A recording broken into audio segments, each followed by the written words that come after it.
Hello everybody, it's Jackson Fulcher here, and once again we're gonna do another trailer review video where I review two trailers. The last time it was Guardians of the Galaxy and Transformers, and today I plan on making a trailer review for Spider-Man Homecoming, but then when I was in school I saw that the new trailer for War of the Planet of the Apes got online. I was like, well, looks like we're gonna have to do another combination. So let's start off with the first trailer for War of the Planet of the Apes. This movie, guys, looks amazing. I'm so glad that Matt Reeves, the director of Cloverfield and Dawn, came back to do this movie because it looks so amazing. This movie feels like an all-out war film. In Dawn of the Planet of the Apes, there were a couple instances that were kind of like that, but this movie feels like they're going all for it. And I love that idea. I cannot wait to see how they do it on screen because so far in this trailer, it looks like they're doing a really good job with it. You see the apes actually have some arrows and they also have guns of their own, so it's like a combination of those two kind of weapons and maybe some others we don't know about yet. And then you have the actual, like, kind of somewhat more advanced military from the actual military, which I guess is being led by Woody Harrelson. I actually kind of forgot that he was cast in this movie, but when I saw him in this trailer, I was like, oh yeah, Woody Harrelson is in this. I'm a little worried, though, because the first shot they show of him is him walking outside, shirtless, shaving his head, and I hope that he's not the kind of antagonist where he's just a big douchebag. I hope they actually flesh out the humanity of his character, because that's something they did really well in Dawn of the Planet of the Apes, because Gary Oldman, at first he's somewhat of an antagonist, but really he's doing it for the safety of the human race. He has his own ideas of how to keep people safe, and he thinks that what he's doing actually was helping, and he wasn't really a bad guy. I hope they do the same thing with Woody Harrelson in this movie. There is one shot where he's kind of standing over a table and there's a picture of a young child. So maybe that'll play out in some way. I just hope he's not just a big douche throughout the entire movie just to be a big douche, and we need someone to root against. However, after Dawn of the Planet of the Apes was released, I heard some rumors that Koba was going to be in this movie. Now take this with a grain of salt,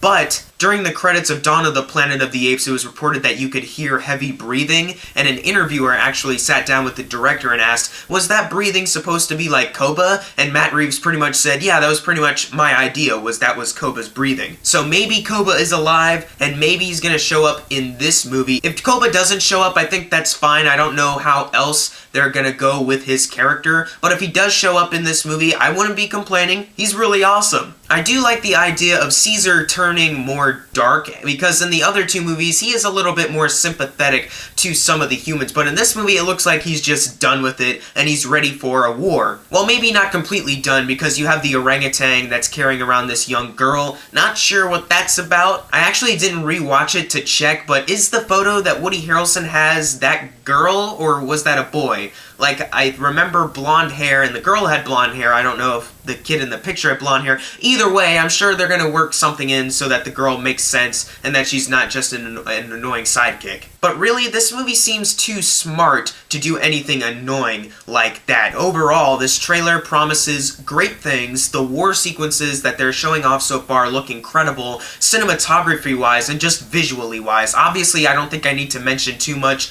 of the motion capture. Already it looks incredible. And I can't wait to see the third installment of this trilogy that just progressively gets better and better. Hopefully, War of the Planet of the Apes is a really great ending to this trilogy. I don't know if they plan on doing a fourth one afterwards, or maybe this is just going to be the official wrap-up of it all, but I'm just so excited to see what this movie has to offer. And finally, the trailer we'll be talking about is Spider-Man Homecoming, the Sony/Marvel collaboration on bringing Spidey into the MCU, and this movie looks perfect if you're a Spider-Man fan, and even just a movie fan in general, because the last two Amazing Spider-Man movies, those were kind of disappointing. I think we can all agree on that. And the Spider-Man trilogy with Sam Raimi as the director was good until 3 happened, and but this movie actually looks like the perfect kind of Spider-Man movie. It's set in high school, the actor actually looks like he's in high school, and they're actually going to be delving into how his high school life actually affects his superhero life too, which I think they're actually going to do very well. Tom Holland, I couldn't wait to see what else he could do as Spider-Man after seeing him in Civil War. War, and this does not disappoint right here. That was one big thing I was worried about, was the humor, because the writers of this movie did Vacation, and I really hate that movie, but so far, the lines that they're showing off from Spidey, they're really funny. And a couple lines from Zendaya and Tony Stark that are also really funny. My favorite from Tony Stark is that he's in a car with Peter, and he leans over, and Peter thinks he's giving him a hug, so he puts his arm around him, but he's like, no, I'm just getting the door.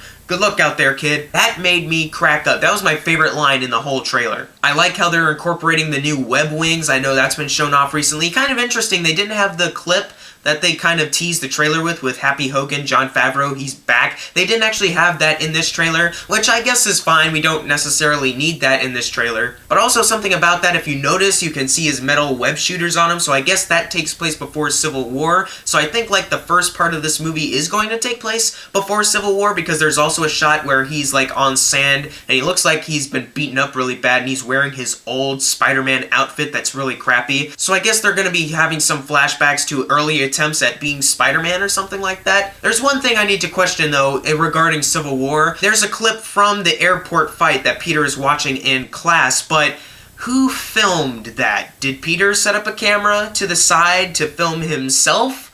Or that seems really impossible, but that's just a nitpick from a really great trailer. Another thing that I really like that I hope actually turns out good is the villain Michael Keaton as the Vulture. I hope that this is going to be a great Marvel villain. Like I was disappointed with Caecilius and Doctor Strange. I've been disappointed with Ronan the Accuser and Malekith before. I'm hoping, praying, that they do not waste Michael Keaton. They already wasted Mads Mikkelsen. I hope that they don't waste Michael Keaton, and so far he actually does seem kind of like a threatening villain. I hope there's some motivation there and he's not just an evil guy who wants to either take over the world or be rich. And also, I hear another villain's going to be in this movie named the Shocker. I don't know if he was shown in this trailer or not, but I hope they do him well too. But overall, Spider-Man Homecoming looks like a really fun movie that I cannot wait to see. And that's one other thing. This movie looks fun. This doesn't look like The Amazing Spider-Man. It's not all of a sudden just some epic, serious story that Peter Parker is involved with. This movie actually just seems fun and lighthearted, which is what Spider-Man should be. If you're complaining that Spider-Man isn't dark and brooding, what is wrong with you? I can't wait to see Spider-Man Homecoming. Hopefully Sony has teamed up with Marvel for a really great reason, because this looks like a really great Spider-Man movie. But what did you think of these two trailers? Which one was your favorite? Leave your thoughts in the comments below. And as always, thank you guys for watching. Make sure to subscribe. I'm Jackson Fulcher. See you guys next time.